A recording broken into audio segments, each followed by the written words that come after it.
Hey everyone, it's Weekender time and it's a jam-packed show as per usual, and we have another awesome prize to give away this week from the OnTableTop store.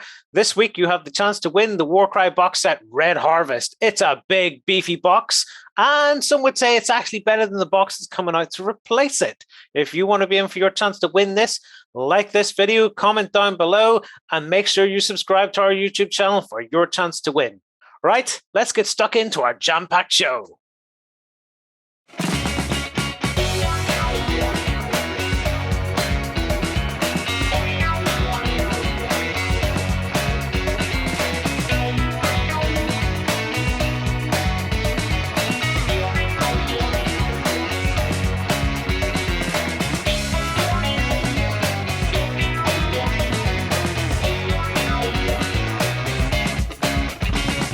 Hey peeps, yes indeed, time for the Weekender again. I'm Lloyd, and this week I'm joined by Mr. Ben, who's maybe left or right, I don't know. But John's definitely down there. Hello, John. We have John in the studio as well. The editor's going to move all the people around now, just so they're all in different places. Yeah. That's it. Well, John, how's your summer been so far? All too warm. Yeah, it's been a lot warmer than I expected it to be. It doesn't look it. You're still as white as can be. You hiding from the sun. Yeah. The hobbyists, we stay inside. That's the. Yeah. I'm a vampire. I just sort of hide from everything. Hide inside and do hobby. Is it sunny outside? I don't care. I'm picking. I don't care. My curtains are drawn. It's fine. Yeah. Well, peeps. Hopefully, you're not sweltering in the summer heat. Apparently, we're going to have like lots of heat waves and things. So cool down with us. Oh, but get commenting, get excited. Don't cool down too much. Get excited for that prize. Yeah, what a big box that is, that Warcry Red Harvest stuff. Oh, you want to get juicy on that. Oh, and stay tuned for some What? There's nothing wrong with that. Stay tuned for some Warhammer Warcry news coming up. But before we get stuck into that, I want to do a shout out for the Infinity campaign, which is running. What's it called, Ben? So we've got the Durgama Takeover, which is happening right now, which is the online campaign from Corvus Belli for the World of Infinity. You can dive in and you can start playing as any of the factions from the World of Infinity, trying to take over all the different locations on the map, as you can see there. We've already had a whole bunch of people signing up for this. I think you said it was at 1,200 commanders or something, which is pretty cool. Yeah, so, if I look at the commanders, look, it is packed. We've over 1,200 commanders have signed up so far to take part in the battle. And there's a whole dose of battle reports that have already come in. So the locations have started changing hands. So if you want to get stuck into this, you need to get a move on and get some battles done and get them reported. Carlos is going to be updating us on some news, but the important thing to note is that we're switching from phase 1 to phase 2 this Monday coming. So if you've got battles, get them in this weekend. This weekend is a big thing for Infinity. It's your chance to mold how the future goes. Get in there, get your battles reported, try and take some zones, alter the state of play, because on Monday we switch to phase 2 and the results from phase 1 kind of get locked in place as we move into phase 2. The changeover is going to happen at 5 p.m. UK time. So that would be 6 p.m. Spain time and about 12 midday. Some random time. Midday at some part of the States. Yeah, midday-ish for the States or something like that. Because you guys are 5 hours behind us. And in Australia, who the heck knows? It'll be Tuesday by that point. Middle of the night for you guys, probably. But the main thing is that you can take all the time to play your games over the weekend, but make sure you use that time on sort of Sunday evening, Monday morning to get all of your battle report stuff in there. And as we talked about last week with Carlos, one of the big things is to make sure you put in loads of pictures, videos if you've got them as well, and all that kind of thing, and descriptions and that kind of stuff, because that all kind of weights nicely when it comes to the battle reports and how they play out in the system and that kind of thing. The other thing that's very important to mention is that you don't just have to be playing N4 to take part in this. You can play Code 1. So if you are just getting started with Infinity and playing the slightly more stripped down version of the game, then that is totally fine. Just play with the Code 1 stuff, have fun with it. You can still influence everything that's happening in the Durgama takeover. So yeah, very cool. Oh, these peeps have great tables and miniatures. I love the pickup. I love the amount of people that are getting involved in it. I've always really respected Corvus Belli for doing this sort of stuff, just laying their lore out and going, you can mess this up if you want. Exactly. Oh, and here's the digital versions, because you can also use the digital version to play. Yes. Yep. What is that through? Is that through Tabletop Simulator or something Tabletop else? Simulator, yeah. Just dive in and have fun with the game online if you want to. So if you can't play in person for whatever reason, you can play from all over the world with all sorts of different people. So yeah, nice stuff. Sweet. And then we should note that Corvus Belli are doing announcements and things on their YouTube channel as well. I believe I could probably bring that up. And we have a news post if you want to find out more over at OnTableTop.com. But if I just bring that up, we can get the lovely Carlos up. Yeah, so when Phase 1 launched this week on Monday, Corvus Belli did their Phase 1 announcement video, which you can see at the top, which sort of goes through everything that's happening in Phase 1. They're going to be doing exactly the same thing for Phase 2. So we will update this post, almost like a little kind of landing zone for you to come in and check out everything to do with the Durgama takeover and see where things are going. And you can hear the lovely Carlos talking about everything that's happening in Infinity. So so check out the Corvus Belli YouTube channel as well as the On Tabletop YouTube channel for updates. Yep. I'm sure they'll be coming thick and fast as things develop. And you can check out all the stuff for Warcry, which is coming later this year. So there we go. Yeah. It's that kind of stuff that really wants me to get into Infinity. Like really pushes me to go for it. But I think I'd go for the stripped down version. Yeah, I think Code 1 for me would be the way to go, because I think I like the way that they've kind of had a very select group of factions in it already, not a massive pool of models. Yeah. And they've made it so it's a lot easier to dive into and have fun with. So yeah. Definitely. Well, in the world of pandemics and stuff, Code 1 mixed with Tabletop Simulator might be an absolute winner. Exactly, being able to get your games in quick and fast. Because let's be honest, the joy in tabletop gaming is actually standing at the table and moving miniatures and stuff around. You don't want to be sitting at this computer screen. Well, some people love sitting at the computer screen all day, playing away on games and stuff. But for me, it'd be like, you want to move the miniatures and stuff around. Exactly. But I don't really want to go and catch anything. So for me, it might actually be Tabletop Simulator. So it'll be like in 4 years' time, Lloyd, you're going to be back in front of a table, maybe. It's like I totally contradict myself. I'd like to do it physically, but I'm not. But I like to do it digitally. Stay away from me. But I'd rather do this. I don't want to be breathed on by weirdos.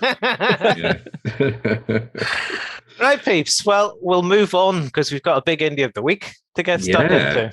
Yeah, so this one actually came out of a couple of weeks ago. We finished filming, and Jerry was like, "Hey, have you seen these?" And as soon as I clicked on the link, I went, "Oh God, these are good!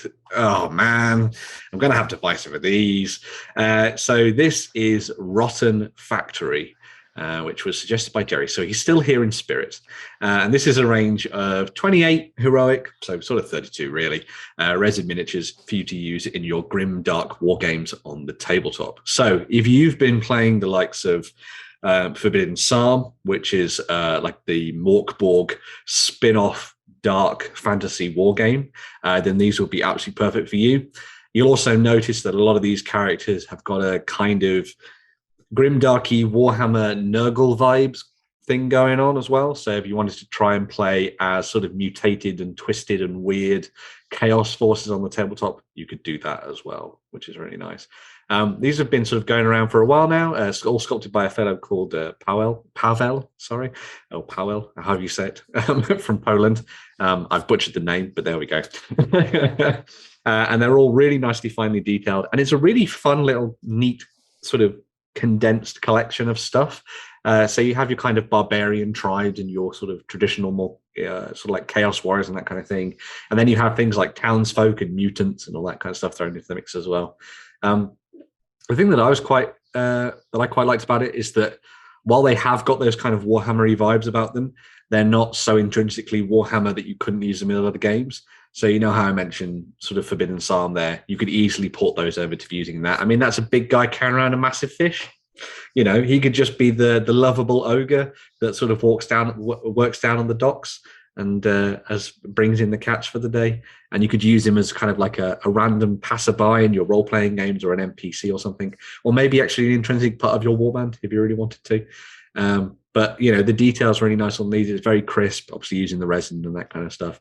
So you can have a lot of fun painting these and using them on the tabletop, which is really The nice. fish is surprisingly nice, actually, even with just a few scales popping out to represent scales. Yeah, not oversold on the detail with it. I feel like you just want to have the fish, don't you? And you would scrap the ogre. Fish. Yeah. I wonder if the fish comes separate. Well, he might stick onto the back of the model, so you probably could just have it separate if you really wanted to. Yeah. And then he's wearing just a lovely ropey outfit. Oh, I think we lost Ben. Oh, I think we did. Oh, he's back. Yeah. Okay. We lost you for a minute there. You got excited about the fish. You stopped on a very big smile. Actually, yes. Yeah. Actually, yes. You said rupee costume.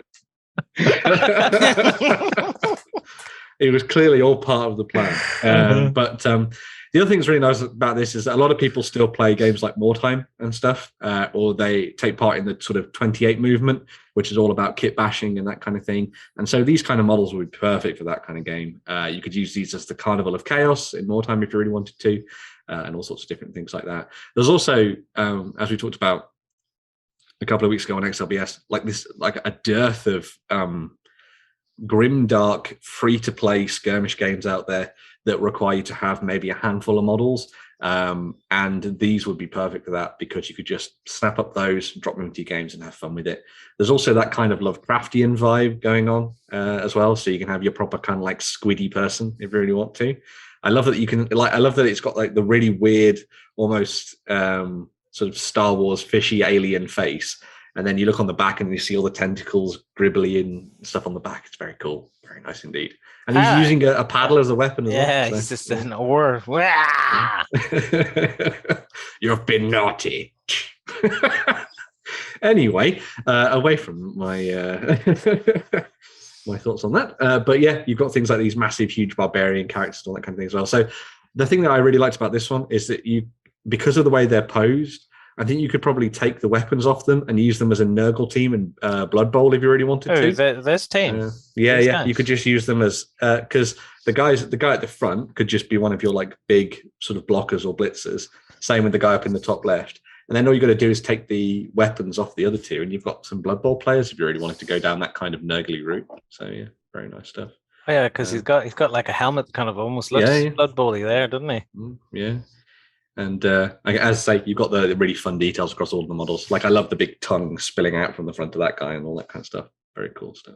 But yeah, I think if you go onto the top menu and you click on miniatures and you go to the Cult of Wrath. There's a whole load more. I thought this was the whole set. No. So there's even more. So this is where we kind of step away from them just being specifically. Like Nurgle effectively and sort of Lovecraftian, and you get some more of those quirky and weird miniatures that you could use for all those Grimdark skirmish games that I've been mentioning. So, maybe if you're playing something like Forbidden Psalm or Verret Wood or something like that, these would be great miniatures for that. You could also use them for a very quirky and off-the-cuff like Frostgrave warband if you really wanted to. Yeah. This ghoul is really cool, for example. The cool ghoul. Cool ghoul. You could probably actually fit him into him. Oh, you might be a bit big. Could you even put him into Corner Valley? Could you that ghoul? Because his puffy top. Well, Corner Valley is 32, so yeah. Mm-hmm. Oh yes, it is. My first thought was that Patsy from Holy Grail really aged badly. Yeah. I like Brogaran, who's one of the ones at the top, and this one's really cool as well, just sort of playing that weird twisted pipe. And then you've got like, why is he chained up? Is it because he's actually some kind of he's got like a ball and chain attached to the side? Like, is he actually some kind of really weird, powerful psyker, but he's been chained to the ground by his like master or something, so that he doesn't run off and things? Because you can see all the tentacles underneath the cloak and stuff. So, like, what's the story behind the miniature? That's the fun thing about these kind of things, because they all sort of tell a story. And you've got all the packers. This guy's really cool. I love the idea of using him as like the leader of a witch hunter warband, and he's like gone full on weird, psycho crazy, and he's like a total fanatic, and he just sort of runs around blasting things to pieces. And he's like, you look a bit hairy. You're clearly a werewolf, bang, kind of thing. So yeah, hunting everyone in the dark. And that's where models like this come in as well. You can really go down that fanatical route and that kind of thing.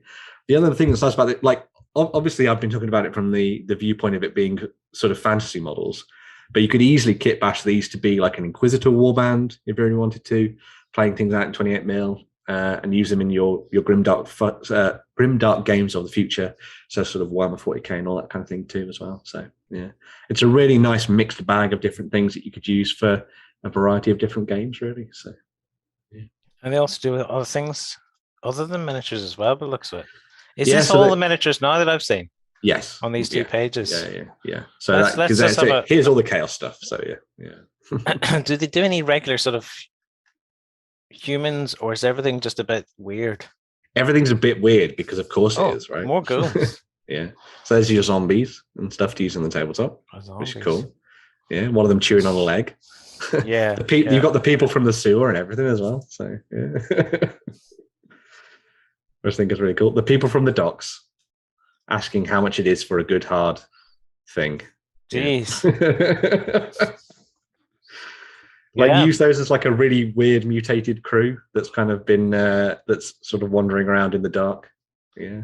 Davy Jones's crew from Pirates. Exactly. Yeah. A perfect opportunity to use these. You could use them as a lost crew in Frostgrave Ghost Archipelago, where they were stranded on an island and one of them like touched a weird relic, and now they've all just been turned into these weird sort of homunculi style creatures. And so when everyone else comes to the island in that kind of Davy Jonesy fashion, they run into this bunch of weird, creepy fellows. Yeah. I like the idea that maybe that little tiny one was actually like a really massive, huge dude. This guy. And when he got mutated, he just shrunk, and he was like, no. That one you were looking at was just after the Rotten Cultists. I love that set. That's amazing. Nice. Yeah. That is cool. Mm. And everything. Oh, he's a bit Guato, this guy with the little arms. Yeah.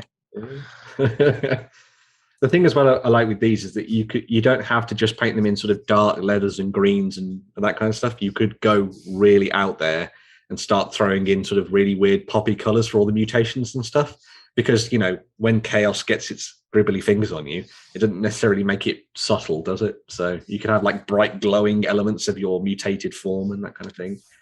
And then you've got this weird guy. So yeah. If this is a 32mm mini, this is a big thing. It might say in the description how big he is. He's 92. Yeah, he's tall. Yeah. Wow. So there we go. A massive boy. And you've got some undead warriors as well. So if you wanted to make some characters that were slightly more martial focused and kind of like shambling undead, use those. You got the girl with the axe in her head as well. Yeah. So. I just noticed that. That sucks for her. Yeah. Yep. Oh, and yeah. There's your proper Carnival of Chaos thing going on. So this is such a Dark Souls universe feel. Yes, very much so. Very much. Yeah. Dark Soulsy, a little bit Bloodborne-y, all that kind of from soft vibes going on with the models. As I say, like they've really used sort of Mordheim as a basis for a lot of their stuff. So that's your kind of carnival wagon that is trundled around. Although if that rolled into town and it had that thing pulling it, I think the town guard would probably be like, bring the fire. Slap a parking ticket on it. Exactly. Yeah. That'd be really cool when it's painted with all these boils. Mm. I really love the top. I don't know. I think it's the roundness of it. It's just doing something for me. It's just pleasing to your eye. Yeah, it's just pleasing. I love ropey fish clothes, and Lloyd loves slopey roofs. This thing, and then a massive weird chaos cannon thing. So yeah. Is it throwing bits at people? Probably. Like a. I like to think that it actually. Sorry, go on, John. The old Chaos Dwarf cannon or something. Yeah. It's like one of those. It's got teeth and a pole. Mm. I think it was Midwinter Minis pointed out in one of his videos. He was like, when you do teeth, you don't do sharp razor teeth. You do human teeth because that's weird. having massive weird human teeth attached to things. See, legendary monsters. Yeah, I think we've seen all the. I think we've pretty much seen, and then they have wargaming terrain. So they have a couple of terrain bits and things as well. So Rotten Factory has done Kickstarters in the past, which have brought a lot of the range to life. But obviously, all of it's available at retail as well for you to go and have fun with as well. So yeah, like I love that. That's a very Warhammery mausoleum. Yeah, with all the ossuary skulls everywhere. And I love the candles in the eye, because do you guys remember the Fable video game? Yeah, which had the demon doors in it, which would like speak to you. I love that idea. If that's maybe like a speaking door, but in place of like gems for eyes, it just has those horrible candles that are going down. Yeah, and it's sort of like, I suppose I could let you in, but it's your own risk. It's just waiting for the impression. That gotta do it. That painted with some OSL into those eyes would look incredibly creepy. Very much so. Yeah. I like the tombs. I'm not saying I would, but those are very cool too. Everybody needs tombstones. Tombstones, yeah. And you could have it like a puzzle for your group to try and solve in like a role-playing game or something. Like they've got to be placed in the right place or something, where you've got to smash the right one and that kind of thing. And put together like a riddle for them and that kind of thing. That'd be nice. The poisoned well. You just need a ring girl to come out of that. We need Todd's bin. Yes. And that's the kind of thing you could just place in the middle of like a big, huge forest board, for a skirmish game. And then you have that one weird tree in the center that you need to go and, either cleanse with fire or protect from the people that want to cleanse it with fire. Or nail your devotional paper to it so that the demon doesn't wake up and destroy your village at night. That too. Yeah, Keep that headless horseman in there. Don't let him out. Oh, yeah. And then your standard cemetery walls as well. So. Sweet. I love it. What are they called again? Rotten Factory. Rotten Factory. Yeah. So, as I say, when this popped up, I went, oh my God, these look amazing. And I was very taken with it. So if you are playing any of those kind of grimdarky games out there at the moment, make sure to go and give it a check. Check them all out. So we can think of it. I've just switched from Swatty to pounds, so you can get an idea of what they cost. Pretty damn good for a high detail resin figure, I would say, especially if it's a little bit more on the chunky side. So those set prices are quite nice. Yeah. Like perfect skirmish game prices, I think, which is cool. So, because you're probably going to get a rule book for about 10, 15 quid maybe, and then you buy a warband for about £30, and away you go. So, 20 quid, plus delivery. But I'm sure delivery's not that much. This would be very light. Mm-hmm. Then you might have a little bit of import tax these days. Yeah. Not from the EU. Depending on what courier you have. That's true. Yeah. But no, just a nice one to go and check out, and one that I had never ever heard of before. So sweet, I love it. Short, sweet, cool stuff, jam-packed with character. Right, peeps, let's move on and do the news. Coming to you from the center of Northwestern Europe.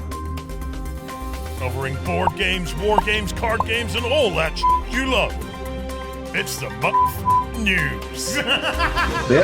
Back for some tabletop gaming news. We're going to be starting off with the folks from Steamon, who put out a bunch of expansion packs for Zombicide that I didn't even see coming. I suppose I should have done, because of the massive success of The Boys, which is what we're relating to here.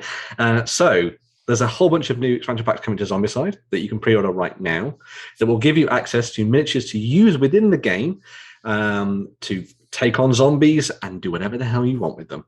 I reckon a lot of people are probably going to pick these up just to paint them, probably. And that's probably about it. But yes, so we have the Spock set for the 7, which comes with, not really the 7, but it comes with Soldier Boy, Black Noir, Starlight, Homelander, A-Train, Queen Maeve, and the Deep. You can switch. There's another picture which has the miniatures in it. Lloyd, if you want to show that one off. Oh, that's even better. There we go. So there you go. That's from left to right. So you got all the different characters in there. Of course, they couldn't have translucent in there because spoilers. But bombs and but, and we'll stop there.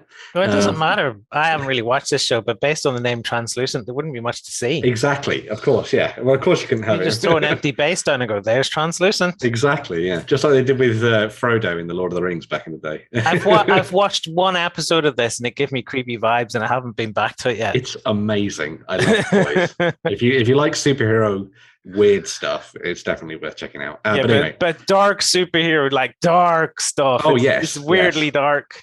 Like the start of this season has, well, I can't even say it because it would get everything bleeped. But there we go. But yeah, there's also the second set, which comes with the boys themselves. So you got, again, from left to right, Billy Butcher, played by Carl Urban, doing his best Londoner accent. Terror, which is his bulldog. Then you've got Mother's Milk with the sledgehammer there, ready to kick someone's ass. Huey with a suspicious detonator in his hand. Annie, but Starlight. So this is actually the nice one of the 7. Frenchie with his pistol at the ready, and then Kimiko on the end, ready to rip you to pieces with her super strength and deadly claws and all that kind of awesome stuff. So again, both of these sets will allow you to play as either the 7 or the boys as survivors in the game of Zombicide. The boys kit also comes with the laser baby card, so you can have a baby that fires lasers out of its eyes, which is awesome, which is cool. But then, of course, everybody in the boys is basically a dickhead. So there is also a set which will allow you to turn the soups into abominations. So abominations in the game of Zombicide are big, nasty, horrible monsters that you will have to fight against when you're doing your games. So you can actually turn the 7 into horrible, nasty, evil characters, which is what they are, and then go up against them if you would like to do so as the boys. This set is available as a pre-order bonus, and you actually get the version of Homelander there, rising up off the ground with his laser eyes, ready to burn someone's face off, ready to go. And then here's just a couple of the miniatures that I wanted to show off as well that have been painted up as well. So you've got Homelander there and Billy Butcher looking pretty badass, I would say. Say what you will about the number of Zombicide expansions that exist within the world. Probably not good things. Say what you will about Simon, especially if you're Jerry. But I think these are actually really, really nicely sculpted. And even if you don't actually own Zombicide, I reckon you probably end up picking these things up because they look like pretty cool models to use on painting. That's such a cool paint job with the cape. It is very cool. Yeah. Big Char Creative have done a really good job on the sort of preview paint jobs for these ones. But yeah, so pre-orders are available now for this. I'm not sure how long they're lasting for. I think it's a couple of weeks. But you can dive in, pick them up, and add them to your games of Zombicide, or just pick them up and use them in other games if you really wanted to as well. Just a quick warning though, do not watch it with your children. Don't watch the show with your children. It's got explodey people in it, and that's just the subtle bit. Yeah, it's not the Avengers. Let's put it that way. So. No, it definitely isn't. Yeah. Explodey people. Gee whiz. That's a good way of putting it. Explodey people. you got all that from the first episode, Lloyd, because I've watched it as well, and I was like, what? Yeah. But explodey people thing, just like my problem was it was a recommendation for me to watch from Justin, and Justin said you'll probably enjoy it. I watched the first episode, but yeah, it's not for everyone. You don't know me that well, do you? Yeah. It's definitely not for everyone, but yeah, it's very good. I've enjoyed it over the last 3 seasons, so it's been very cool. Our next bit of news is for you, though, John. You like this? Yeah. So this is something you definitely will enjoy.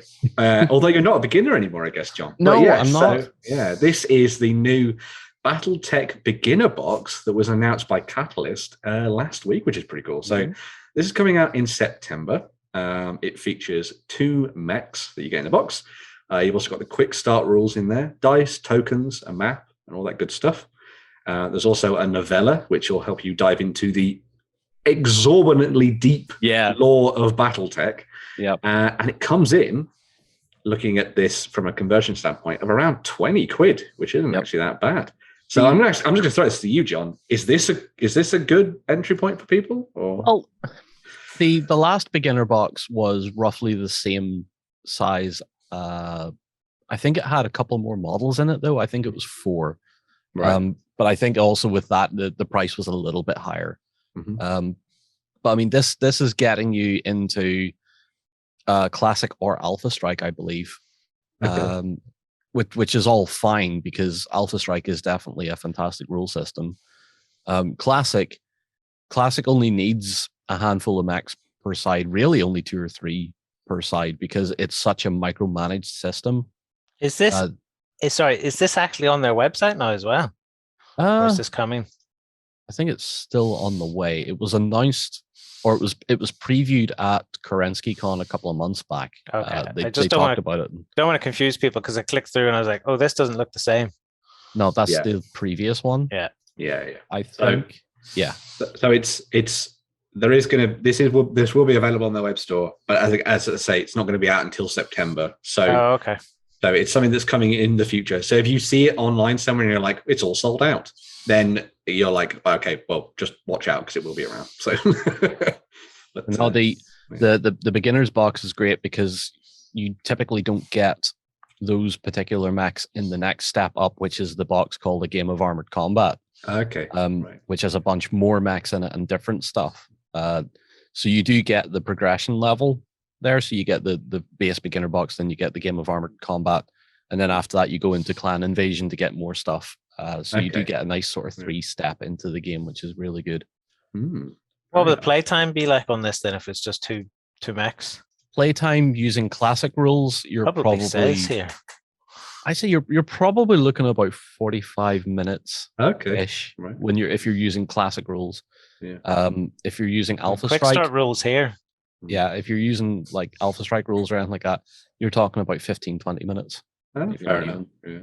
And then it looks like it comes with standees as well. Are they replacements for those mechs, or are they just additional things? I can't really tell. They're going to see the thing with this artwork. This may not be the final. Oh, okay, right. The mechs will be set, but maybe the rest of the box contents aren't quite set. Okay, so it might have a few more bits in it. The standees will either be 2 more of the same mech that you get as a physical model, or there'll be a couple of extra ones that let you expand even the beginner box. Oh, that's cool. You get more stuff to tinker with. Yeah. I don't know about that. I mean, it literally says 2 high quality, fully assembled miniatures. Yes. So you're saying these will be miniatures, or they'll just be different standees? They'll be standees. You will get a little sort of cardboard sheet with standees in it. Like all the other boxes, they do have standees in them as well. Okay, so you get your 2 proper miniatures, and then the other standees, and they act as what other mechs. Other mechs if you want to expand the game, and then go, if you like that, now buy the actual. Go for the Game of Armored Combat. It says you get the 2 painted miniatures, and there's 2 die cut mech and terrain tokens. So they are, as you were saying, then John, sort of additional things. Let me just clarify again, just because it sounded like you said 2 painted miniatures, 2 unpainted miniatures. Oh yeah, yes, yeah. Okay. Yeah, but that's pretty cool though, because I know a lot of people have always been on the fringe of diving into Battletech, but have often felt like it's potentially a little bit too well. They either couldn't get hold of the boxes because they are just so hard to find, or you have to go onto eBay and all that kind of thing to try and get them, or they just find it so immense that it feels like it's a little bit daunting. But I think this kind of provides you with a really nice entry point, as you say, especially because it comes with that novella to kind of add to the lore and stuff, so you can read along and feel, dive a little bit deeper and stuff, which is cool. Yeah. If you're going to tune in on the Sunday show on XLBS this week, I'm going to be talking a bit more about Battletech as well. Ooh. So I have some gameplay to talk about. So very excellent. Awesome. The XLBS show is like this, but it's for our backers, our Cult of Games members over on OnTableTop.com. If you're not currently a Cult of Games member, you can sign up for a 30-day free trial, and you can watch John wax lyrical all about his Battletech hobby this Sunday. Get in there. It's a great way of supporting what we do here at OnTabletop. Very much so, yeah. Got in all the plugs and the merch. Yeah. So there's no merch. This merch is not available for sale. Oh, no, we keep all this. We hoard all our own merch. We never give you any. Yeah, we probably should start to make you t-shirts at some point, but no, it's exclusive. Okay. Yeah. Moving on from sci-fi stuff, so we've done a little bit of pulp, we've done a little bit of sci-fi. We're moving on to some historical bits and pieces. So this is a new set of Arab Berber cavalry that can be used in your sort of French Foreign Legion-esque games of the late 19th century, which is very, very cool. So this comes from 1898 Miniaturas, or Miniatures, however you want to say it. And this is an update to their range, because before this, they had just done the French Foreign Legion, which we talked about at length in one of our previous Weekender shows. But they wanted someone to go up against them. And so they have crafted this new range of metal miniatures that I think just look amazing, so incredibly detailed. So you've got a proper nice collection of Arab Berber cavalry there to start doing raids on all your kind of French Foreign Legion caravans as they go through the desert and all that kind of stuff, armed with rifles and sabers and all that good shiz. They also have... These look stonking. You could probably also use these. You could probably also use them for the Afghan wars against the Brits. Yeah, a lot of people have said that would be a perfect way to sort of throw them into the mix for that and all that kind of stuff as well. Yeah, there's a really nice collection of periods that you could play them with. This set comes with, or at least during this pre-order period, you can also get that named character that you see at the front there. So that's, and apologies if I butcher the name, Sharif al-Raisuni, who was a historical character from the period. He actually would have fought alongside the Arab Berbers and all that kind of stuff, but was also portrayed by Sean Connery in a film called The Wind and the Lion. So if you're familiar with that film and you know the character from that, then you may also know Sharif and all that kind of thing. So you can throw that character to the mix and have him leading your warbands against the French Foreign Legion. But that's not Sean Connery. That's not Sean Connery. No. That's the real Al Rosani. But yeah, they've also, I say, all these miniatures are available from 1898 Miniaturas, which is the Spanish company, but they are going to be making these available to the UK exclusively through Empress Miniatures. So if you don't want to pay the shipping from 1898, they've teamed up with Empress so that you can pick up all of these miniatures from the UK nice and easily in the near future. So they should be available in August from Empress. But of course, you could go to 1898 right now and just pick them up if you want to. Well, let's go to 1898 now and have a look at the French. Yes. So where are they? This one. Where do I click? If you go to the web store, you'd open their web store. It's all good. I'll just click here. There we go. And then click on the French Foreign Legion, and there we go. So yeah, and they've done some really nice models for this range as well. Do you know if they're going to be done through the Empress Miniatures, or maybe I believe they actually already are on the Empress Miniatures website. Although I can't be completely sure on that. But if they're going to be doing the Arab Berbers, I would assume they would have already put these up on there. So yeah, make sure to go and check it out and see what you think. But I when I saw these originally, I really liked them. I think it was mainly because, and it's kind of a different time period almost because it moves on a little bit. But I always remember the French Foreign Legion from the beginning of the Mummy film when O'Connell is with them. And they all get attacked by cavalry, and then the mummy attacks and that kind of thing. So I always wanted to try and have like an O'Connell miniature in one of these, and a Benny and that kind of stuff. Yeah. But you've got a much better memory of them. I constantly think Carry On. I can't get Carry On movies out of my bloody head when it comes to French Foreign Leads. That's maybe a different way of approaching it if you wanted to be. But yeah, some really cool miniatures as you can see that can be used for all sorts of different games. Oh yes, I finally found a tiny image.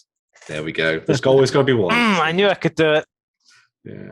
I should say as well, a lot of people have suggested using this for Blood and Steel. So Blood and Steel is the new Blood and game from Firelock, which kind of focuses around that kind of Victoriana style period of warfare. This obviously fits directly into that kind of that wheelhouse if you really wanted to give it a go. So go and have a look and see what you think of it. But yeah, sweet. And it's probably a period of warfare that probably a lot of people haven't played as well. So it's definitely one to go and look at if you want to try and do something a little bit different. So yeah. Is this smaller sets then? What are we? Because it all says new. Is this you can buy everything in a big huge pre-order bundle, which gets you the Sharif Al Razani miniature, or you can just buy the individual packs of 3 if you prefer. And are they out yet? They're available for pre-order, and they're going to be out in August. There you go. So yeah. €115. I'm gonna have to go. I'm gonna have to go and check this out because they are sweet looking. They are very cool. Yeah. Right. Enough before I get too tempted to buy something I will never paint, but I will own. That's the thing. They'll be in a box somewhere back there, and that will be satisfying. The collector's theme. I've boxed you. I got you, little guys. Never let the borrowers anywhere near Lloyd. I've got you now. But anyway, moving on from the historical, we're going to the Grimdark future. Wow, this is a whirlwind tour you're taking us on here, Ben. So we're going to be looking at all of the announcements and some of the stuff that happened before the weekend for Warhammer 40,000. You know, there's only one announcement that counts, and we'll get to it. One. Weirdly enough, I've put that front and center, Lloyd. Yes. One of the things that was announced at the end of the show, because clearly they don't care about it, was the new Kill Team box set, which is called Into the Dark. And this features 2 new kill teams. No, it's not Terminators. No, it's not Squats. It was the Imperial Navy Breacher team, which I thought looked very, very cool. Nobody cares about these, for goodness sakes. Right? I like them, Lloyd. You shut up. Yeah. These are clearly a very awesome new kill team that could be used probably in that new Imperial Guard Codex that's coming down the line. Just saying. Yep. But yeah, I love shotguns, but shotguns are awful in 40k. So it's nice to see them getting like a really nice another sort of bite at the sandwich, the 40k sandwich in Kill Team. That was a really weird metaphor. There we go. But yeah, love the style of this. I like the guy in the back who's loading it. You can see the shell popping out, and then you've got the other guy who's railing the shotgun on his shield, which I just think is such a cool image. And I love that the shield itself looks like a bulkhead door or something, which is just another really nice little addition there as well. But yeah, this isn't obviously everything that's going to be in that kill team. The kill teams are normally around sort of 10 models each. I think that's sort of going off what we've seen for the Krieg and that kind of stuff. So there will be another set of miniatures of this set we can have fun with. But who are they facing? Here we go. Here's the big one. Kroot! Even Lloyd's mic couldn't handle his excitement. No, I just got quieter. I thought it would keep going. I'll just do it louder. No. Oh god, that's what they shout when they charge into battle. So this is the new Kroot Farstalker Kin band. Now the interesting thing about this is that normally the stuff that you see in Kill Team has some bearing in the 40k. Is this going to become a new unit that gets added to the Tau sort of retinue? So instead of you just using the normal sort of Kroot Hunter set, what I want them to do is split them out into their own bloody army. That's what I want. Well, you can. I mean, it's meant to be terrible. I mean, their own you can make a Kroot. That would be very cool. Their own codex. A Kroot codex. A Kroot codex. Yeah, a Kroot codex. A Krodex. There was always that really awesome set of Kroot rules from back in the day where you could make different units of Kroot based on what they ate. So you could have like ones that had eaten orcs and they were really big and tough and that kind of stuff. But anyway, so you've got the Shapper there, or the Shaper at the front there with the pulse rifle held high. And then you've got a couple of the different Kroot in the background. And the new look Kroot Hounds as well, as you can see. So they're no longer that terrible old metal version. As was actually pointed out at the weekend, though, what's quite interesting about this is that for a stalking warband of hunters, why are they all standing still? Which I think is a valid comment. Like at least the Shaper is sort of like raising his rifle and getting ready. Well, we haven't seen the other. There's more minis to be revealed. Maybe the rest of these are going to be running. That would be the best thing. Also, for a game that's played out on a Space Hulk, that's a sure weird little tactical rock that Shaper is standing on as he dragged it around the space station. It must look awesome right here. Exactly, yeah. But not to speak too ill of the Kroot. They are looking pretty cool, and it's nice to see them get updated and all that kind of thing as well. This then feeds into. I'm buying 2 boxes of these. 2 boxes of these again. Of course you are. Of and course you smushed in with my other stuff that I never painted because it gave up hope on there being Kroot. Now I will release them from the box. Your faith has been rewarded. I'll put my other army and the GW stuff in the box and say you'll now have to wait. That's true. Yeah. That's the way it goes, unfortunately. But these 2 kill teams come as part of the new Kill Team box set, which is called Into the Dark, as I mentioned at the beginning. So Into the Dark changes things up a little bit from Kill Team. So previous to this, Kill Team had been played out in sort of open spaces on battlefields and that kind of thing. Let me just ask you that again. Are you saying there's a new starter set called Into the Dark? Yes, this is a new has the Kroot set and the other ones in it. Yes. Why is the promo images these guys then? Why is it the Tau? Because this was to show that Death Guard, other kill teams could be used within this game. So Death Corps. What? Death Corps. Yeah. So this is because Into the Dark puts a new set of rules and mechanics into, not a new set of rules, it's not a new edition or anything like that, but it puts new mechanics into the game to allow you to play inside space hulks and confined locations. And they're going to be doing, as you can see here, floor pieces and walls and ceilings and all that kind of thing. So you can play games of Kill Team inside enclosed locations like space hulks and facilities and all that kind of stuff as well. Now, they did say they're going to be releasing a couple of sets that will come with lots of different pieces of terrain in it, which I suppose is a way of doing things. But this initial set for Into the Dark will come with a whole bunch of different pieces for you to make your own space hulks and play games. Do you know what it's a bit like? So, it's a bit like Darktide, the new 40k video game that's coming. Yes, it is actually. It's all fought through space hulks and stuff like that. Yeah. Well, actually, not. It's not space hulk. It's like a underhive type city. thing. It's a hive. Yeah. But you got. I'm getting that kind of vibe looking at this. Very much. It's all very corridor based. It looks actually really kind of cool. Yeah. So you could literally just basically lay this on top of it and do kind of like a Darktide style game on the tabletop if you really wanted to, which is quite nice. But yeah, so that's all the stuff that's coming for. I'm kind of interested in that. I've been watching some of the gameplay. A little more interested in that than the Vermintide one. Well, I like Vermintide because it was Warhammer, but I'm also liking the look of Darktide as well. I think it looks really cool. I've seen some really nice preview videos of it. And we're going off a tangent here. I'm just wondering if I'll get tired when I play the video game because it is a bit. It's a bit like a zombie game in so much as the amount of stuff that rushes at you have to kill as well.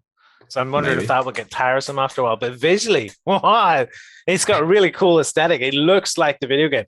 Like when you're running through it, there's parts in the video game that you're looking at going, oh, that just looks like the landing pad from 40k. Oh, that just looks like this bulkhead from 40k. They've done a really good job of taking the 40k aesthetic into that video game.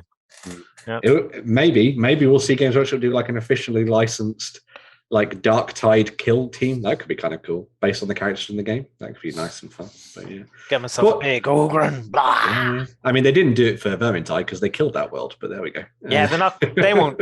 They won't do that. But yeah, never say never. Never say never. Yeah. So that was Kill Team Into the Dark. Also announced last week on the Friday. Well, not announced, leaked. Yeah, sure, leaked. Games Workshop. Yeah, sure. They leaked the fuzzy picture of Angron, the demon Primarch of Khorne, and then conveniently brought out a full-on proper look at the miniature after the fact as well. So we knew that we were going to be getting a World Eaters Codex for this Chaos chapter, this Legion in 40k. Which hopefully we'll see updated Khorne Berserkers because they're one of the oldest kits in existence now.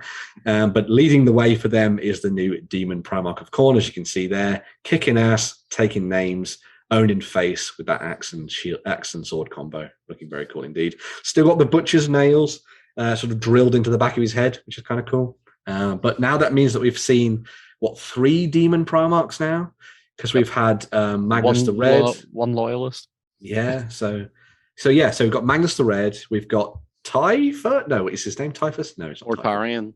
Mortarion, that's his name. Thank God one of us knows the lore. And now obviously we've got Angron, and then for the Loyalists, we've only got Girlyman. Robot Girlyman. But there are whispers on the internet that we're going to be seeing the Lion soon as part of the next box set or something. But I think maybe the Lion or Vulcan would be 2 good Primarchs to bring back anyway. That would be very cool. Yeah. Or you bring back Demon Russ, and Russ just storms out the Eye of Terror and being like, "What do you mean I look weird? I'm a loyalist, right? You're a massive werewolf." But what a twist that would be. Yeah. But I'm really liking the look of Angron. I think Angron looks pretty cool. He's all right. He's no Mortarion though, because Mortarion is the best looking of the Primarchs so far. Yeah, I think Mortarion's got a really nice presence to him. I think that's the really cool thing about sort him. of in flight with those chains hanging down from him. Like he's incredible looking. Yeah, very nice indeed. Capping things off for the 40k news as well. Well, not really 40k, but Grimdark news. We had the new because why announce all the vehicles for the Necromunda gangs? Let's just release one. You can do it one at a time. We'll do it one at a time. So this is the new Goliath Mauler. Although I refuse to call it a Goliath Mauler, this is an Orc bike because every Orc player will be picking these up and converting them. Yeah, why wouldn't you? Exactly, yeah. So this has been designed for Necromunda Ashwaste, which is the version of Necromunda that's played out on the the ash wastes of the world. Outside. You don't even need to do much conversion because he's a bulky guy. You literally just replace his head. Yeah, just you paint could them just do green, that. yeah. You really could. And there are two versions of this model. There's one with the big grinder on the front, which is the best version. And then there's the other one, which comes with the big wheel, which is okay. But I think the grinding wheel is the best one. No, this one's the best one. No. This No, one's it's not. No, This is the best one. no, It's not. grinding wheel. Is No, the best. this is the Grinding best one because I can Why? burn rubber with this one. You Terrible. could put rubber skid marks all over the tabletop. God's sake. You've been outvoted by me and John. The grinder is the best one. All right, Also, you guys and your love of grinder, for goodness sakes. that's true. Also, have you noticed how this looks very, very similar to a particular vehicle from Halo, Lloyd? Yes, it does actually look a lot like I can't remember what it's called, The but brute one. the brute chopper thing with the brute big wheel. chopper. Yep. Somewhere Games Workshop are stealing someone else's homework. So- Who'd have thought that could have happened? This one's a bit like the brute chopper made love to the bike from Batman. Yeah. Yes. Yeah, you're not wrong. Yeah. Clearly, these Goliaths watch a very particular subset of movies and love certain IPs. So there we go. Yeah. But yeah, that's just one of the many vehicles that are probably on the way for Necromunda and the Ash Wastes. Moving on from the Grimdark future, we're also looking to the Mortal Realms because Age of Sigmar also got a look in over the weekend as well. And we started off with a new box set for Warcry. So obviously, for this week's show, we are giving away the previous box set, which you can still dive into and pick up, which comes with very cool models and lots of terrain and all that kind of stuff. Very, very nice. But a new box set is on the way, which is called The Heart of Ghur, which will allow you to dive into playing Warcry within the realm of beasts, where the story has moved on to within Age of Sigmar. This is centered around the Gnarlwood, which is a living forest, as every forest is, I suppose, but in a living forest which is trying to eat you. So basically everything's carnivorous, right? And you're going to be fighting through the Gnarlwood, trying to sort of battle each other and look for relics and treasures and all that kind of thing.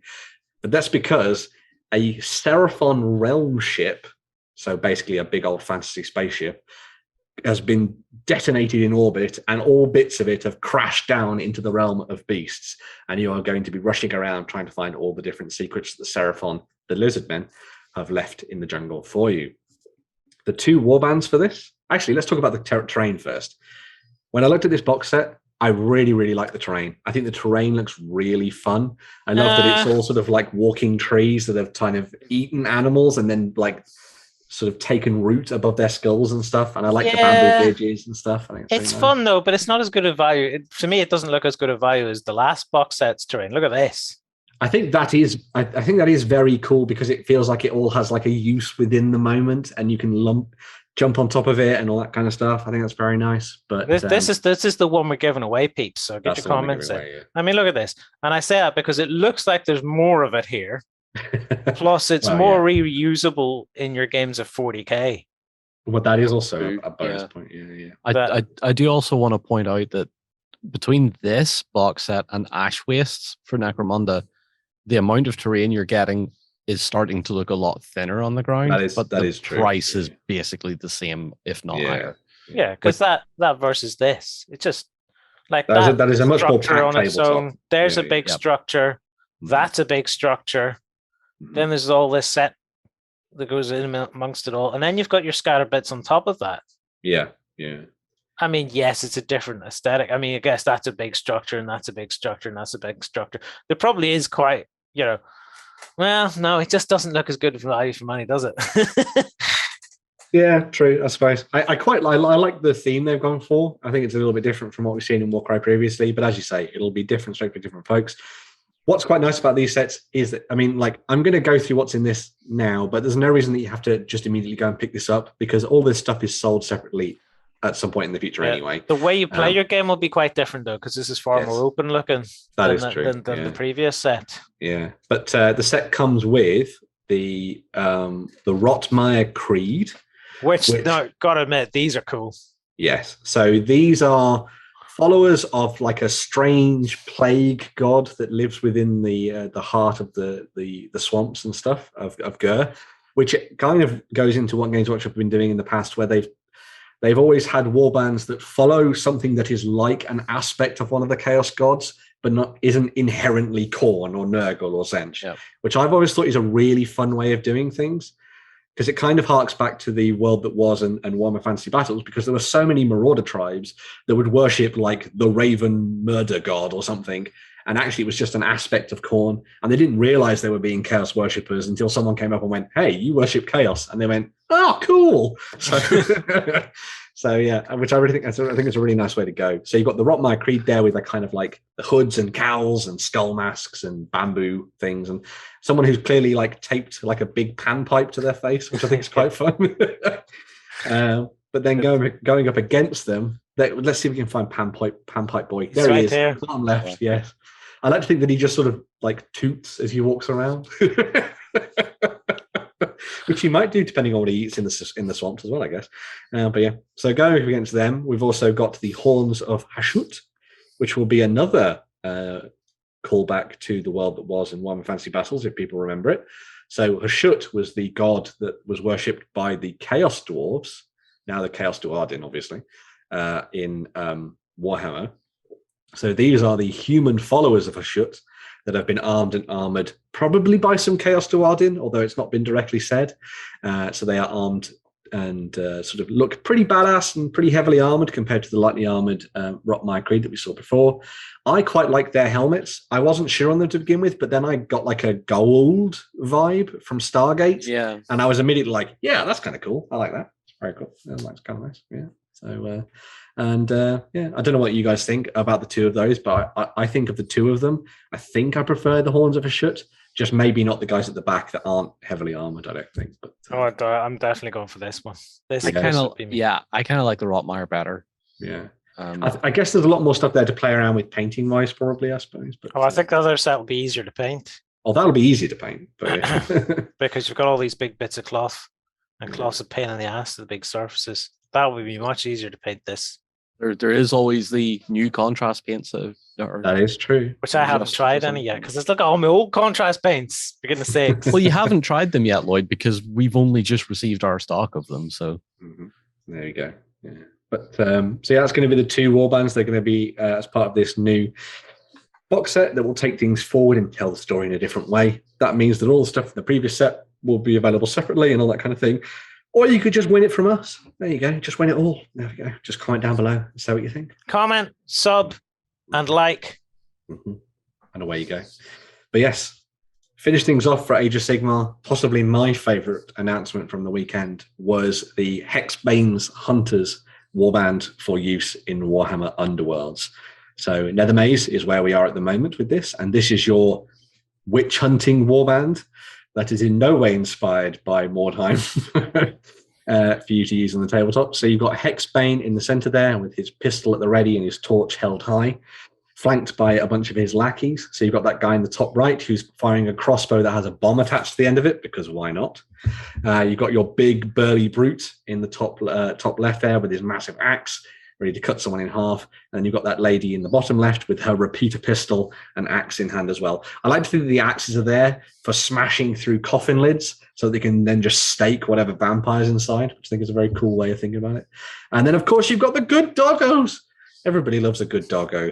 And there are two lovely poochies for you to play around with in your games. A coochie.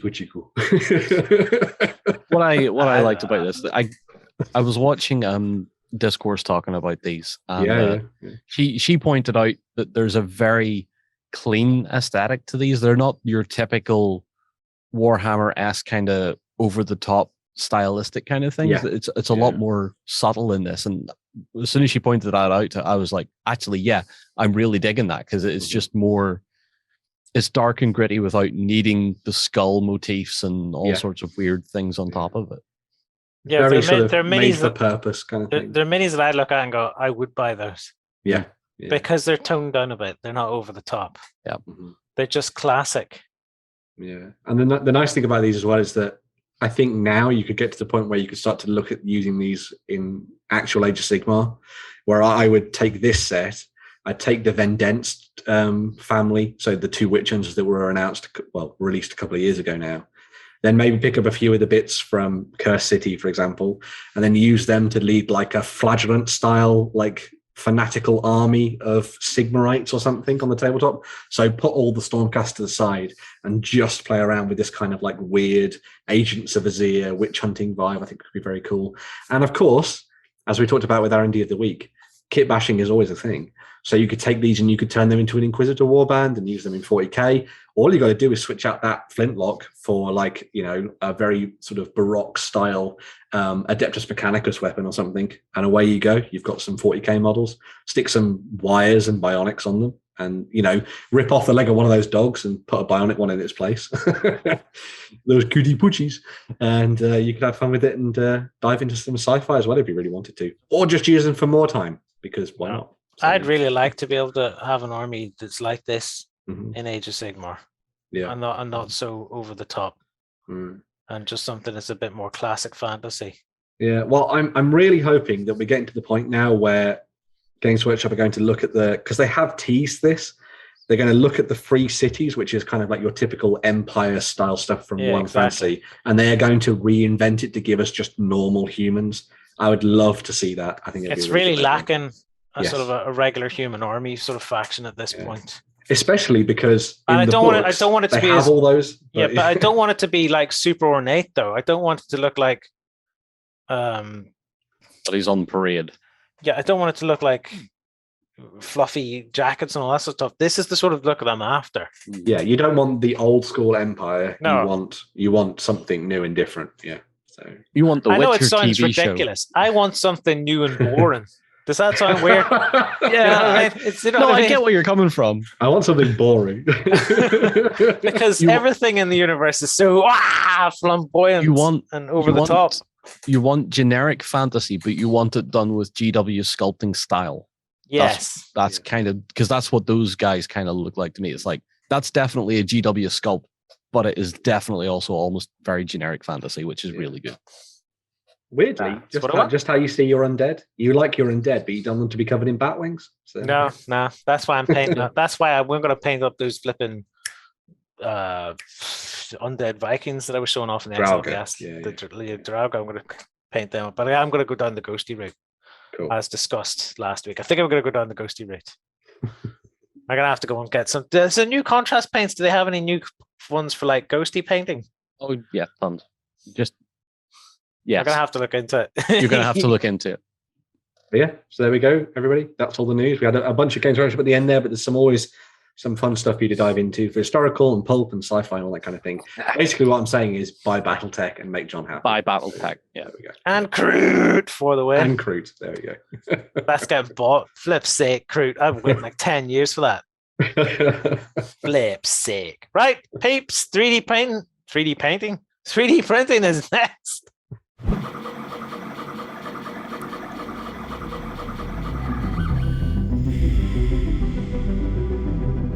Right, peeps, 3D printing then. And this week we've got some cool piratey stuff to be looking at. Yeah, so Raging Heroes are back for July with a whole bunch of awesome new miniatures for you to print off at home.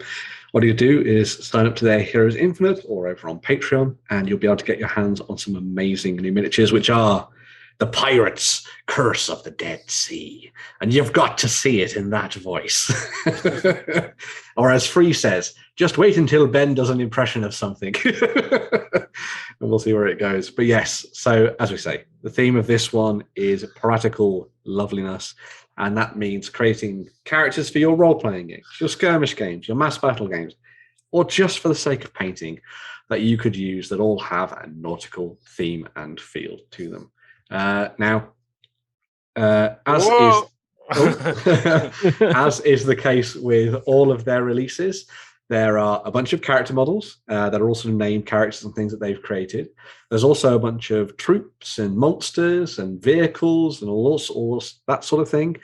Then on top of that, they've also thrown in big pieces of terrain and all sorts of bits and pieces there as well, so you can have fun with it and dive in and create something new and different for use on the tabletop. You've had a look at through some of these anyway, John, I know, and had some fun with it. And were there any that you were particularly drawn to, apart from the Sharkman Champion, of course? Yeah, well, there's the vlog already out, so yeah, it's we'll come to that in a minute. John's actually printing some of this stuff and making vlogs. Yeah. To be fair, the infantry that they brought out with this release, particularly the Tabaxian boarding party, are really cool because it's just cat girls, but they're like ninja cat girls with swords. Yes. Yeah. She, however, that one as well. She looks amazing, and she looks amazing. Yeah, Ali.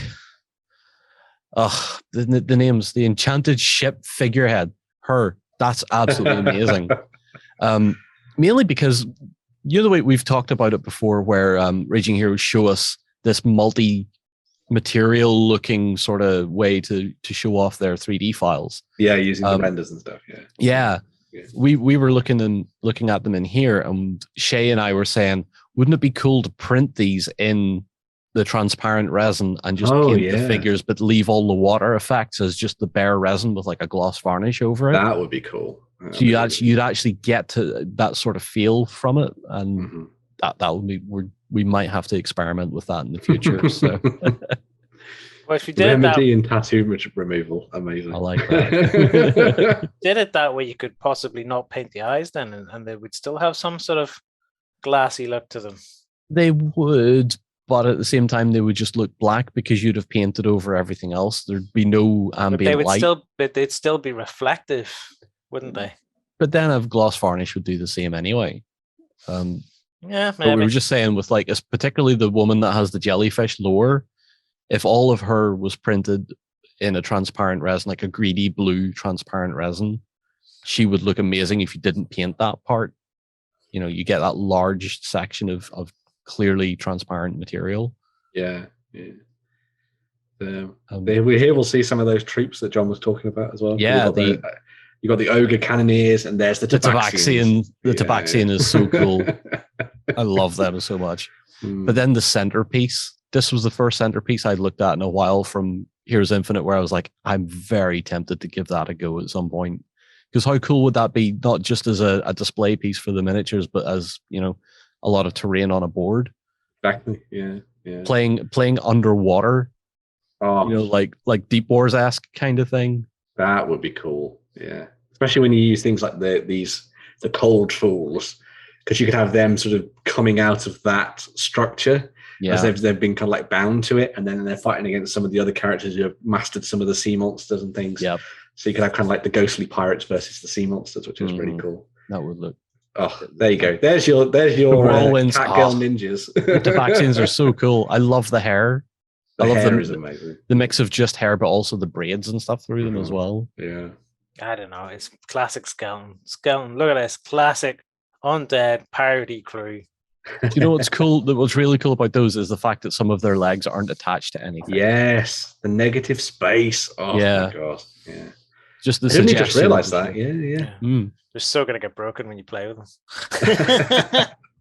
Hey, if you don't cure them as quick after printing them, they'll retain a bit of flexibility to them. Rubber. Or I am rubber, you are glue. You could just get the rubber 3D print resin. Yeah, that's true. These guys, look at the size of these bloody cannons they're holding. The ogre cannoneers. I love the idea of putting together a Ogre Kingdoms force, sort of like for Warhammer, and then using these, because they've always had Dogs of War style stuff in there and mercenaries and things, so you can play around with those and use them in your games. That could be really nice. What are they called? Lead somethings. Lead belchers. Yeah. Why the paint's named Lead Belcher. Yeah. Cold fools on sharks. Shark Cavalry is great. Yeah. It's almost as good as Romans and Bears, if anyone remembers that joke. The memes. You could use these as like alternative Idoneth Deepkin. Imagine that. Use those rules from Age of Sigmar, but tie them into these soul reaping undead instead of soul reaping elves. That'd be really cool. Yeah. I wonder if I could replace the fins with wings. With wings? Yeah, and have flying sharks. Oh, boy. You really want that Sharknado feel? Yeah. Shark/dragon. Yeah. Don't forget this. Now, see, there, to me, that is Daughters of Cain. Oh, yeah. It's very Daughters of Cain, the Medusae. I like the segmented nature of their bodies. I think that's a nice addition. Yeah. Where's the three-headed shark, though? A group of... Oh, I don't know. Well, the most terrifying anglerfish in the world. There you go. There's the three-headed shark. Will they show it? There we go. Again, playing with the negative space on his left arm. Yeah. And his right arm, actually. I've just noticed that the ghosty stuff is supporting that other arm up. That's so cool. That is such a nice touch. My camera is slightly in the way of the name of that shark. So when I'm reading it, it actually just reads Bro Shark. It's just your bro shark, man. Bro Shark. Oh dear. But yeah, all of these are available to 3D print this month from Raging Heroes. And as is the case with a lot of this stuff, it will eventually, well, not all of it, but most of it will be coming to their retail in the next couple of months as well. Do they have a page that I can go to? Yes, the one you're on. Scroll down. Just keep scrolling. You'll see all them. There you go. And wait. Normally there's stuff's on that page. I don't know. But you should be able to see it. Let me just click and find it for you while I jabber on. I think you need to be logged. Oh, check out this month's releases. There we go. That's the one. Big row. There you go. And then scroll down. You should be able to see That's what I'm after. There we go. Because they've got all of them, most of them up as separate images like that. And then there's their big old image that shows you everything because they split things into two tiers. Yep. So you've got the hero tier where you get pretty much most of the stuff.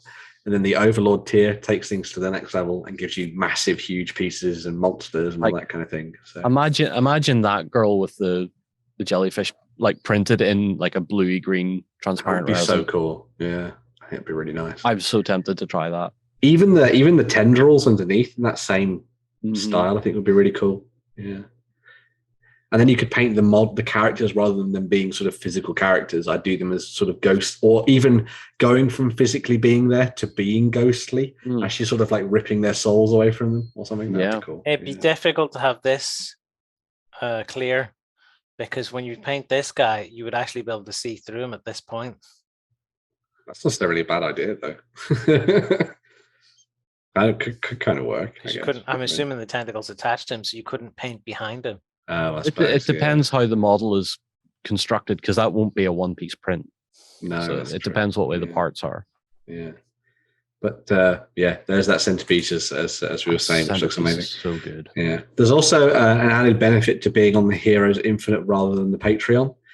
I mean, obviously the money goes directly to Raging Heroes, which is great. So there's no extra costs and that kind of thing. But you also get some additional things. So you can see that the Cravivorous, I think that's how you say his name, the little goblin ship surgeon, he gets the little bonus stuff on his weapon because you've booked it through, you've signed up through Heroes Infinite rather than just through Patreon, which is cool. So yeah, very cool stuff indeed. I like it. I've been playing a lot of Sea of Thieves recently, so this is this is right in your wheelhouse then.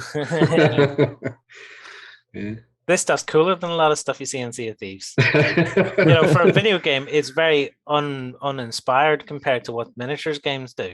Miniature games have the coolest stuff when it comes to characters and things. Way better than most video games. You know why that is, Lloyd? No, I don't. Tabletop games don't require vetted by some sort of age restriction. That's true. There is no I can't even remember what the ESRB or whatever it is. But these guys, for example, they're way cooler than any pirates you'll see, any ghost pirates you'll see in any sort of video game. Mm-hmm. Way cooler. Loving it. And you've been doing a vlog about this then as well, John. Yeah, so if anyone that's watching doesn't know, I've been doing a vlog, or we're starting a monthly vlog for each of these monthly releases from Heroes Infinite, where we pick a miniature, we show the releases, we pick a miniature, chuck it into a slicer program, export that out and stick it into a 3D printer, and showing you those stages because I found from the first two, we're getting the most value out of showing you guys at home how easy it is to actually run a 3D printer and what the simple step process is for actually doing it.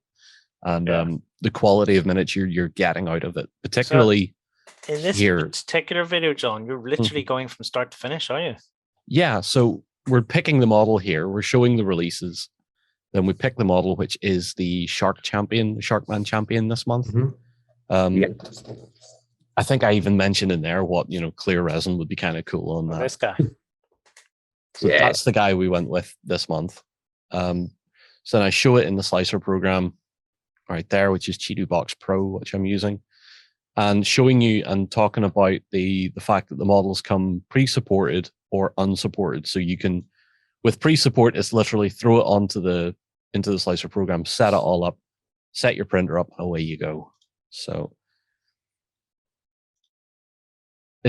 I found like a lot of the comments and stuff on it so far have just been, it's nice to see someone actually working a printer from start to finish, because I noticed on YouTube particularly, most people don't go through each step by step. They kind of want to review the printer or review the printer's quality or something like that. So getting to see the average Joe like myself just going, this is my printer and whatnot, just do it. He's managed to basically have no fails as well. So. This is the new printer that you bought, John, is it? This is the Elegoo Mars 3 that I bought. It's a 4K, yeah. And it is superb as a machine, as a off the shelf, buy it as a customer. That 4K machine is absolutely brilliant. One of the things that I think is really good about this series is I think it helps to dispel some of the myths about it. Where, like, we've done 2 of these now where we've shown the process and how it all works and created an amazing looking miniature at the end of it. So, if you're diving into this and you have a 3D printer and you're like, oh, I don't really want to turn it on yet. Yeah. This is a good way to be like, okay, I'll follow John along and maybe buy some of these Raging Heroes miniatures and give it a go. So, yeah, very cool. Do you cure the model in this? No, I washed it in that. Then it goes to curing. Do you do the curing step, or do you just not in this one? In the first video, I show the curing process. There's the finished article. I mean, how good is that for indistinguishable from like a resin cast, John? Possibly even better because like no bubbles or anything to be seen. Yeah. And because it's printed in the way the 3D printers work, there's no warped parts. So there's no warped parts and there's no mold lines from a resin cast. So you're getting essentially what the 3D file shows you every time. Yeah, other than cleaning up the little support bips and bobs here and there, which I'd far rather clean that up than a mold line. Yeah, because a mold especially with a mold slip and like the 2 halves aren't. Exactly, and if you get a mold line right over cloth, for example, I hate it. Oh, it's a pain. It's an absolute pain. Rippled sort of bandagey part. See along there, if you get a mold line along that, it's so hard to clean. Yeah. You end up just scraping detail off the model trying to get rid of it. Yep. Which is why... Or you just do what I do and just don't bother. And then Jerry calls you out for it. And then Jerry calls me out for it. Gee whiz, you get such a hard time, Ben. Called out for mold lines, called out for paint on with a trowel. Brown paint, there you go. Right, yeah, well, that was the Heroes Infinite. And if you want to get involved in that, what's the best way then again, Ben? So you head over to their website, which is heroesinfinite.com. You can do this or you can do Patreon, whichever takes your fancy. But you obviously get a few more extra bits and pieces if you sign up via Heroes Infinite. So there we go. So you can do this or you can go through the Patreon thing. Basically, just visit their website and it'll tell you all about it. Also, full disclosure, I'm a fully paid up overlord on Heroes Infinite. Oh, you're an overlord. I actually pay. Yeah, I pay them the money for this sort of stuff because it's worth it. I have now a back catalog of about 5 or 6 months worth of stuff that if I ever need a model for something, I can just dip into it and go for it. You're collecting the smart way. I'm collecting stupid old way where I need boxes.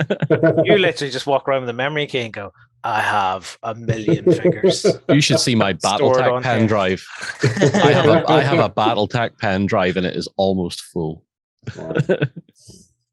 Right. Well, on that note of being full, this show's getting full. Let's move on to the Kickstarters and see what we've got. Did you win one of our prizes? Find out on our prize claim center over at OnTableTop.com. Here we list all our previous prizes and those who have won. If you see your username, fill out the form to claim your prize. All prizes must be claimed within 30 days.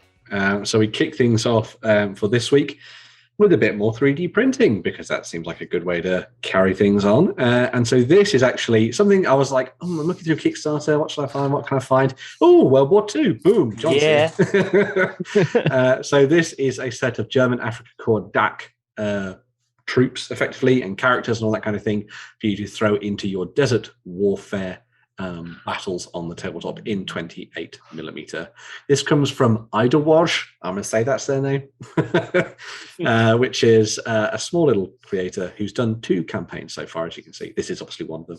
And it comes with a whole bunch of bits and pieces for you to print out really awesome Afrika Korps models for your German forces. So you've got the command, as we saw there. So you've got sort of like a general leading the way. You've got comms experts and all that kind of stuff.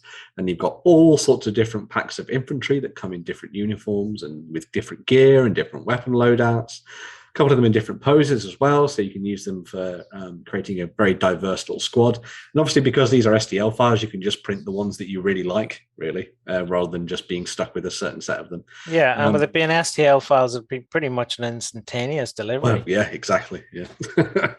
And the way they're set up as well, they should print fairly easily, I would imagine. Stretch goals have also unlocked a whole bunch of additional bits and pieces. So you've got the MG34, as you see there. So you've got a full team setting up on the tabletop. You've got your mortar teams, and then also a bunch of additional infantry carrying different weapons in different loadouts and that kind of thing as well. So you've got more slightly more animated characters within the stretch goals and stuff that have been added into the mix for your different pledges, which is really cool. And then to cap things off, if you're a little bit hesitant about giving this a go, you can download their free test miniature and give it a shot and see whether or not you like it. Yeah, looks pretty good. Jono, you have to download that and print that guy out. Seriously, but what I'd love you to do is print it in 15mm, 28mm, and 32. Yeah, I was wondering how well they would scale down. Because I'm looking at the models and I'm thinking these sculpts would hold up to be in a 15mm. Or more specifically, what I'm interested in actually is 20mm. That's what I'm actually interested in, because I got 20mm tanks and stuff, which I've never bought any infantry to go with them. Here's someone's done it. Well, there you are. That answers that question, doesn't it? It does. The thing that's quite nice about these, I thought anyway, was that they're slightly more, I would say, heroic. This is probably 28, 20, and 15 then that we're looking at. Or 54, 32. No, I think the smallest one is 20. Yeah. I think it's 20, 28, and then it's 32. Oh, maybe. I think it's just what I've actually asked for, because it doesn't actually say. I guess maybe if you read the page, Lloyd. I don't know. It doesn't seem to say. I didn't see it, but no. But the thing that I quite liked about these was that they were they're slightly more heroic in proportion, which puts them a little bit more in line with bolt action style models, which I think is quite nice. So they should work well with that range. But then, as you say, Lloyd, because their proportions are a little bit more exaggerated in the hands and the faces, that should mean that when you scale them down, you should be able to see a lot more of that detail more readily, rather than it just also being sort of disappearing into like a murk, effectively, which is quite nice. They've got that proper toy soldier aesthetic to them. Yes, yeah. Which is, again, what kind of bolt action and stuff has, so there should be a pretty good fit. Juicy. Cool. Well, what more can you say? Yeah. Funded. 31 days to go. I would assume that you'll get your STL files pretty instantaneously. You'll not be sitting waiting for months. And they've got a test one up there that you can download and print. I don't know if it comes with scaffolding and stuff like that, but I'm guessing if you download the test file, you'll find out pretty quick. I think it does, because those examples did have it. So they all looked like they were pre-supported. So juicy. Right. Juicy Germans. Juicy Germans. We have one more Kickstarter to wrap us up for this week. Yeah. So this is one that Free had picked out last week and was very excited about, because it's a pretty interesting one full of awesome terrain. So this is Acid House, Juicy Acid House. I don't know. Juicy. And this is their fantasy edition of their quick and easy modular portable terrain for you to use on your tabletops. So last time around, they did sci-fi, and they did lots of big, awesome sort of like sci-fi hub units and buildings and that kind of thing that you could use in your games. Pardon me. This is them putting together a different version, which is all based around the fantasy genre. So the whole point of this is that it is cheap as chips and really easy to put together paper buildings for you to use in your games. So they've done things like taverns, they've done houses, they've done castle walls, they've done temples, they've done ruins, they've done bridges, they've got stairs and all the extra bits and pieces that you need to use them. And as you can see, they've all been designed so that they are hard-wearing and all that good stuff. They've even done trees and gaming mats and all that kind of bits and pieces. The thing that I think was really fun with this is that they basically said, and this sort of came across in some of their marketing material as well, was, have you ever wanted to play a game in a castle, but then you've looked at how much it costs to buy a castle and gone, maybe not. Well, this is their sort of way of being like, you want a castle? Here's a castle, very Oprah style, throwing it down on the table and having fun with it. The other nice thing about this as well, no painting involved. You can look inside all of the interiors, which are all detailed, as you can see. There's even the option to have, there's even like gridded bits and pieces on them as well, which is quite nice. So you can use them for role-playing games, which is good fun. And yeah, the system has been designed so that it's nice and easy and quick to put together and use on the tabletop.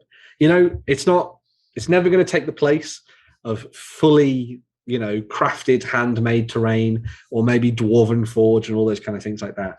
But when it comes to gaming, I think a lot of people just want terrain so that they can just start playing games. And this basically does the job for you, which I think is, you know, perfectly fit for purpose and what you want. Yeah, it's very basic in the shapes that they've used, but that's maybe that's possibly the appeal, that you get the box set. Exactly. Yeah. And you're not confronted with, oh my God, I have to fold this bit and fold that bit and glue this bit and do this bit. It's literally almost just folding up boxes and off you go. Yeah, pretty much it. Yeah. Also, it leans into a lot of what our community members do on their pages as well, as make a background for their photography. That's also true. This is stuff that just folds away back into the box again. So you're saving space, weight, and time, which is kind of really appealing to me at the minute, because I've just finished my first ever proper terrain project, and I'll be talking about it on XLBS.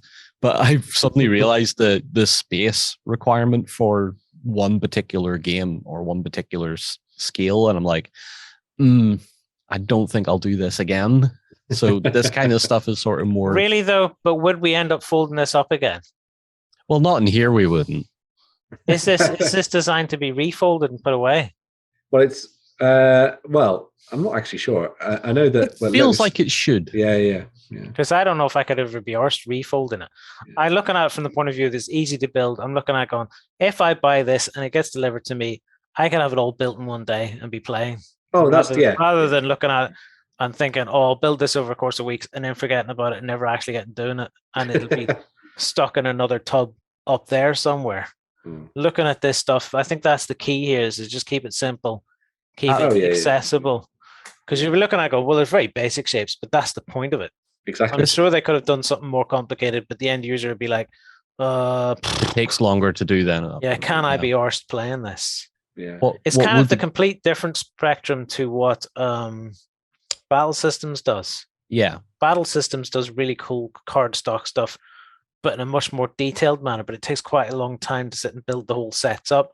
It's not complicated to build them up. It's just a lot of different little bits that go together. Whereas this is very much like the fold-up terrain that comes inside of those Infinity starter sets. Done and dusted. So it's very basic looking, but it's nice in its overall aesthetic when you see it all laid out. You know, it's not that inspiring when you look at them as individual pieces here like this, but when you actually see a full layout, there's a wee thing up here. Here we go. These full layouts, you look at it and go, actually, once you see it like that, it's cool. Well, I mean, that's the thing. Like, a lot of people will be playing games like Frostgrave, and that requires a lot of terrain that needs to be quite dense and packed together. Yeah. This, like, because all of the terrain is that, it suddenly doesn't matter that maybe it looks a bit blocky or something. When it's all put together and it's in place, I think it looks great. I think it's a really nice idea. So. Being a gamer, though, my first hunch was to chuck the trees away. Yeah. But because I have my own trees. But on second look, if I get to them one down here, what they actually have done with this set of trees, and I don't know if they talk about it, is but they've actually, because they're sort of a surround like this, it marks out the actual area that the trees define. Yep.